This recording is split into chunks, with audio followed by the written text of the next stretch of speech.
Hello friends, good morning everyone. வாங்க MCX market பத்தி discuss பண்ணலாம். Yesterday crude oil வந்து பாத்தீங்க அப்படின்னா லாஸ்ட் 1 ஹவர்ல அதாவது லாஸ்ட் 1 ஹவர்ல 7922 ல இருந்து 8111 வரைக்கும் நமக்கு வந்து போயிருக்கு. ஸோ நாம எக்ஸ்பெக்ட் பண்ணி வச்சிருந்த டார்கெட் என்ன அப்படின்னா 8251 வரைக்கும் வரதுக்கான பாசிபிலிட்டி இருக்கு. அது மட்டும் இல்லாமல் எஸ்டர்டே வீடியோவில் வந்து 7924. ஸோ இந்த இடத்த பிரேக் அவுட் பண்ணிட்டு மேலே க்ளோசிங் வச்சது அப்படின்னா ஒரு பை சைட் கன்ஃபர்மேஷன் வந்து கிடைக்கும் அப்படிங்கிற மாதிரி தான் பார்த்துருந்தோம்.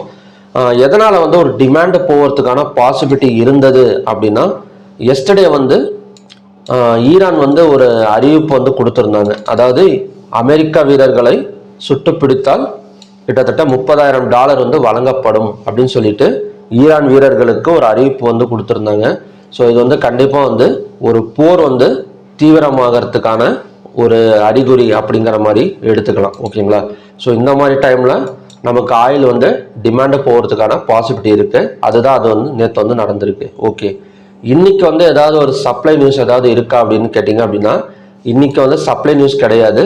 அதை விட பார்த்தீங்க அப்படின்னா ஒரு டிமாண்ட் நியூஸ் தான் இருக்குது. என்ன அப்படின்னா அமெரிக்கா தற்போதைய சீஸ்ஃபயரை நீட்டிக்க போவதில்லை. அதாவது இப்போதைக்கு வந்து சீஸ்ஃபயர் வந்து போயிட்டு இருக்கு.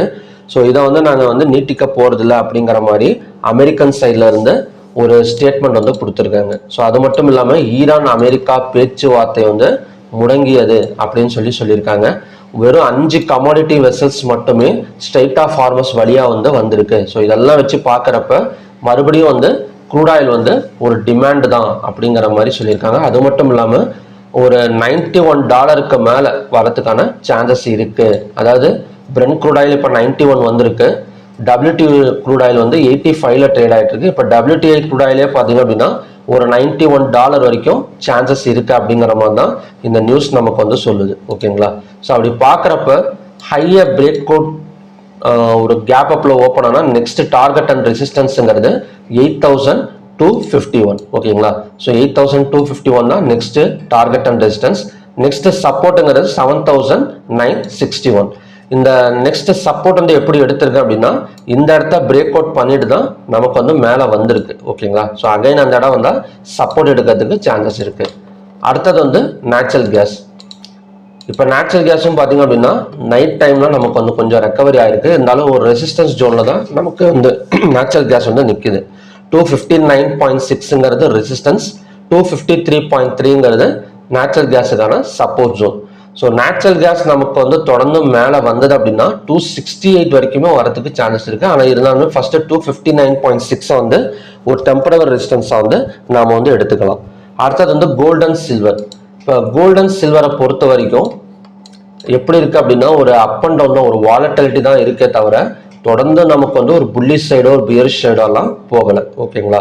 அப்படி பார்க்குறப்ப 1,56,162ங்கிறது ரெசிஸ்டன்ஸ். ஸோ இதுக்கும் மேலே ஓப்பனிங் கொடுத்தது அப்படின்னா ஒரு பை சைட் கன்ஃபர்மேஷன் வந்து கிடைக்கும். இல்லை சென்ட்ரலில் ஓப்பன் ஆனது அப்படின்னா இந்த இடம் ரெசிஸ்டன்ஸ் ஆகும்.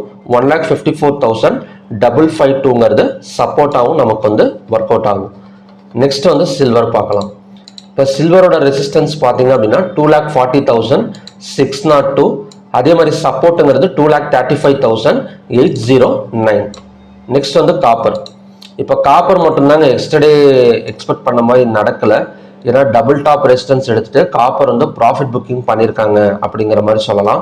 இப்போ நின்றுட்டு இருக்கிற இடம் வந்து ஒரு சப்போர்ட் ஜோன் 1381.50. ஸோ காப்பரோட இந்த டபுள் பாட்டம் சப்போர்ட் எடுத்துட்டு ஒரு நெக்லைன் பிரேக் அவுட் பண்ணணும் அப்படின்னா அந்த நெக்லைன் ரேஞ்சுங்கிறது 1387.35.